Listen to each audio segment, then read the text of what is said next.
नमस्कार दोस्तों, काबिल न्यूज में आप सभी का स्वागत है। और पटना हाई कोर्ट का अभी हाल फिलहाल परीक्षा खत्म हुआ है और काफी छात्र चिंता में हैं कि कितना कट ऑफ जाएगा, क्या होगा, क्योंकि पेपर कोई कह रहा है कि नॉर्मल है, कोई कह रहा है कि हार्ड है। इसी मुद्दे पर हम बात करने के लिए नवीन सर के पास आए हैं। सबसे पहले सर, स्वागत है आपका काबिल जी। बहुत बहुत धन्यवाद। सर, अभी हाई कोर्ट का जो पेपर बीता है, पटना हाई कोर्ट का, उसमें काफी लोग कह रहे हैं, कुछ का मानना है कि काफी इजी था पेपर, कुछ कह रहे हैं कि काफी हार्ड था, कुछ का कहना है कि कट ऑफ काफी नीचे रहेगा। पेपर कैसा था सर? पेपर ना बहुत ज़्यादा टफ था, ना बहुत आसान था। इसको ईज़ी टू मॉडरेट बोल सकते हैं और ऐसा पहले से भी अनुमानित था। एक पहले से इंग्लिश को लेकर के वापो की स्थिति बनी हुई थी कि इंग्लिश का लेवल क्या रहेगा। तो इंग्लिश का लेवल जनरली जो होना चाहिए लेवल वही रखा गया और डिसाइडिंग पेपर भी यहाँ इंग्लिश ही रहेगा। इंग्लिश से ही तय होगा कि बच्चे का रिज़ल्ट हो रहा है अथवा नहीं हो रहा है। कट ऑफ की जहाँ तक सवाल है, ये कट ऑफ के लिए वीडियो है। कट ऑफ बहुत बातों पर निर्भर करती है। सबसे पहले तो निर्भर करेगी कि नंबर ऑफ वैकेंसीज़ कितनी है।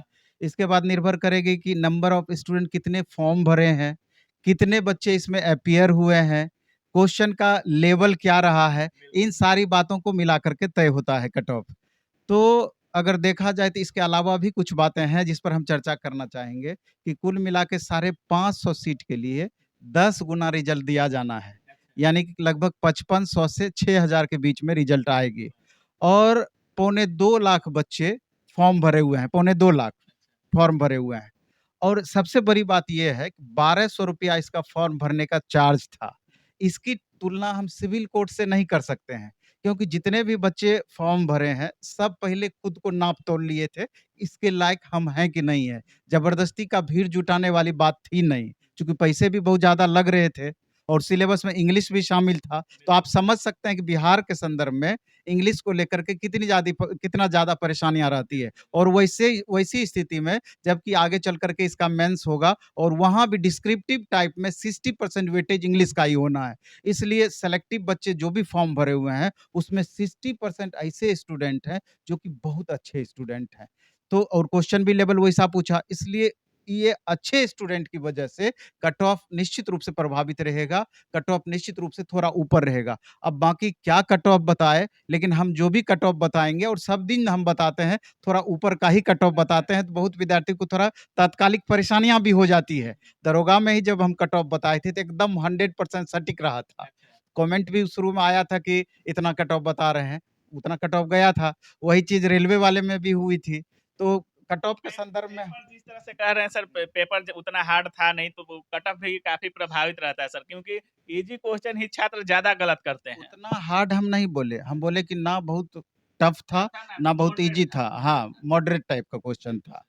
तो अब जहाँ तक कट ऑफ का सवाल है, मेरे ख्याल से इस पर हम चर्चा कर देते हैं, लंबा वीडियो बनाने से फ़ायदा नहीं। हाँ, पूरा, क्योंकि बिहार के संदर्भ में है ये, तो इसका कट ऑफ जो होगा मेल का अलग होगा, फीमेल का अलग होगा, कैटेगरी बाय कैटेगरी अलग होगा। और मेरे ख्याल से जो भी स्टूडेंट इसको देख रहे होंगे, अगर इस कट ऑफ से ऊपर आपका मार्क्स आ रहा होगा, तो चूँकि समय अब बहुत ज़्यादा आपको मिलना नहीं है, मई ये शुरुआत है, मई के लास्ट तक में रिज़ल्ट दे देगी, ये तय है। और उसके 15 दिन से महीने दिन के अंदर में एग्ज़ाम हो जाएगा। इसलिए ज़्यादा टाइम देगा नहीं, 1.5 से 2 महीने का समय है और जिनका इस कट ऑफ से नीचे आता है, अभी से सिविल कोर्ट में लग जाना है। टाइम वेस्ट करने की ज़रूरत मेरे ख़्याल से नहीं है। हो सकता है मेरी बात से बहुत बच्चे तकलीफ़ में भी आएँगे। ध्यान से सुनिएगा सर, कैटेगरी वाइज हाँ। कट ऑफ बता रहे हैं, मेल और फीमेल दोनों का अलग हाँ, अलग। बिल्कुल। जैसे हमारा अपना मानना है यूआर मेल का 75 प्लस माइनस 2, 75 से 77 हम टारगेट रख रहे हैं, लेकिन 1-2 नंबर नीचे भी इसका रह सकता है। लेकिन 75 से 77 ये मेल का टारगेट, फीमेल का 67 से 69 टारगेट हम रखते हैं, यानी 67 प्लस माइनस 2 कह सकते हैं। ईडब्ल्यूएस कैटेगरी का 71 से 73 हम कट ऑफ रखते हैं, एक आध नंबर नीचे संभव है, 71 प्लस माइनस 2 इसमें मान सकते हैं। मेल का, फीमेल का 65 प्लस माइनस 2 यानी 65 से 67। बीसी 1 चूँकि ये ओबीसी को 2 भाग में बाँटा गया है। बीसी 1 में मेल में 68 से 70 और फीमेल में 62 से 65 और बीसी 2 में मेल में 73 से 75 और फीमेल में 66 से 69। इसके अलावा एससी में 66 से 69, मेल में फीमेल में 63 से 65, एसटी में 68 से 70, फीमेल में 64 से 66। इसके अलावा हैंडीकैप्ड कैटेगरी में अप्रॉक्स 69-70 के करीब मेल का और 64 से लेके 66 के बीच में फीमेल का कट ऑफ रह सकता है। यही कट ऑफ रहने की संभावना है। ईडब्ल्यूएस का इधर जो रिजल्ट आ रहा है सर, ओबीसी से भी कट ऑफ नीचे हो जा रहा है किसी एग्जाम में। किसी एग्जाम में हो जा रहा है, कहीं-कहीं एक आध नंबर डाउन भी रह रहा है। ये उथल-पुथल नहीं, इसका हम जो संभावित दिए हैं उसी के लमसम रहना है। अब इसमें रही बात आगे की, अगर जो भी स्टूडेंट का इससे ऊपर है, निश्चित रूप से तैयारी में लगना चाहिए। हाँ, मेंस का, और मेंस के बारे में हम ये कहना चाहते हैं कि उसमें ध्यान देने वाली बात ये है, 1.5 से 2 महीने का समय मिलना है आपको, और सिलेबस जो है डिस्क्रिप्टिव है और पिछले बार से इसका पैटर्न में थोड़ा-सा तब्दीली हुआ है। तो पीटी में जो आप पढ़ाई किए हैं ग्रामर सेक्शन, वो चीज़ यहाँ पर भी आपका रहेगा। लेकिन इसके अलावा आपका एसे है, लेटर है, प्रेसिस राइटिंग है, कंप्रिहेंशन है, ये वाला पार्ट भी आपका पूरी तरीके से आपको पढ़ना होगा। 60% क्वेश्चन आपका इंग्लिश से रहेगा, 40% क्वेश्चन हिंदी से रहेगा। एक अलग से कंप्यूटर का टेस्ट होगा, तो बहुत बच्चों के मन में होता है कि सेम डे ही ले लिया जाएगा कि अगले दिन लिया जाएगा उसका। तो हमको लगता है कि सेम डे ही आपका कंप्यूटर का टेस्ट हाँ, हो सकता है आपका। तो यही मोटा-मोटी आपका इसके संदर्भ में सारी मेंस के लिए टेंशन लेने की जरूरत नहीं है। टेंशन नहीं लेंगे तो रिजल्ट कैसे होगा? तो टेंशन तो लेना ही लेना है। हाँ, पॉजिटिव टेंशन लेना है। पॉजिटिव लेना है, हाँ जी। नेगेटिव नहीं जाना है।